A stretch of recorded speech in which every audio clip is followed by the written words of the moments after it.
Alam niyo ba na ang mga isda ay hindi pumipikit kapag natutulog? Pero tayo? Okay, share ko lang guys. Someone asked, bakit nga ba tayo pumipikit kapag natutulog? Let me explain something. Let's go back in the past. Ang unang na-document ng pag-obserba ng pagtutulog ay na-document around 450 BC by an ancient Greek physician. Nalaman nila na kailangan nating matulog dahil sa epekto ng hindi pagtulog, kagaya na ng stress at pagkapagod. At mula dito, sinimulang pag-aralan ang sistema ng pagtutulog gaya na lang ng pagpikit. Bakit nga ba tayo pumipikit kapag natutulog pero yung mga isda ay hindi? Maraming mga iba't ibang rason. Una, kailangan natin pumikit para makatulog. Bakit? Kailangan kasi ng katawan natin ng melatonin para makatulog. At para makaproduce ang katawan natin ito, kailangang madilim ang environment.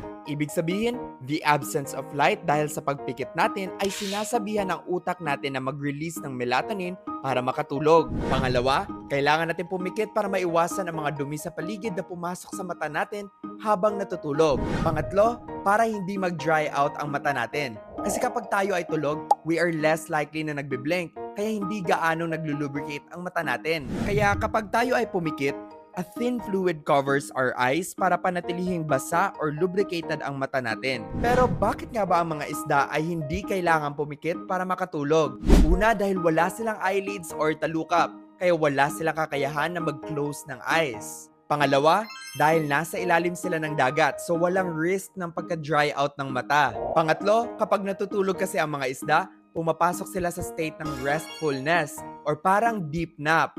Ibig sabihin nito, although wala sila gaano activity habang natutulog, sila ay alert pa rin sa paligid in case may danger.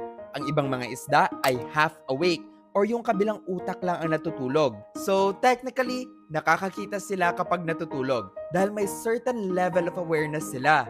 Yun lang. Bye!